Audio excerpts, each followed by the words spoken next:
အားလုံးပဲမင်္ဂလာပါဒီနေ့မှာတော့စပင်တော့လောက်မှာဖြစ်ပါတယ်ရှင်ဘယ်လိုပုံစံဖြစ်လာမလဲဆိုတာကိုတစ်ချက်လောက်ဒီဗီဒီယိုလေးကိုစောင့်ကြည့်ပေးပါနော်စပင်ကတော့အများကြီးတော့မလုပ်ဘူးပေါ့နော်စပင်ဖြောက်ယုံလေးပါဘာလို့ဆိုတော့လိုင်ကစပင်ကောက်တဲ့အတွက်စပင်ဖြောက်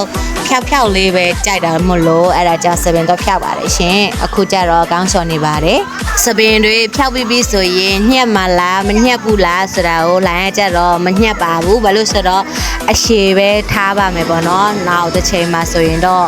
ညက်ဖြစ်ရင်တော့ညက်ပါမယ်ရှင်ထိုင်းကလူတွေမွန်တိုင်းကိုပြန်လို့ရှိရင်ဒီဆွေတော်ကဆိုင်လေးကိုတွားပါနော်လိုင်းကကြတော့ဒီ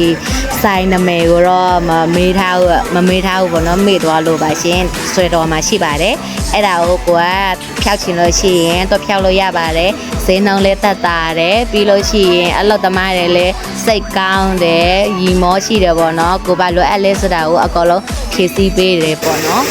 ကျဲမရကျဲမရဘယ်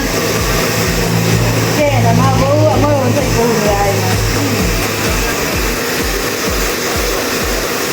ဟာလာပွိုင်း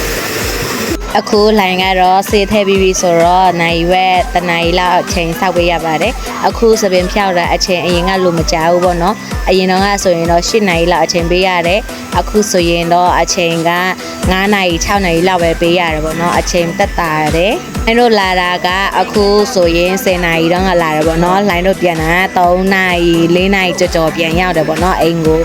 ဒါမဲ့စပင်ဖြောက်လို့ရှိရင်တော့အနက်အရင်ကလိုမနန်တော့ဘူးအရန်မှုေးလိုက်တယ်ပေါ့နော်လိုက်သဘောကျနေရောပဲဒီဆိုင်ကိုလာဖြစ်အောင်လာကြပါလို့ပြောချင်ပါတယ်နော်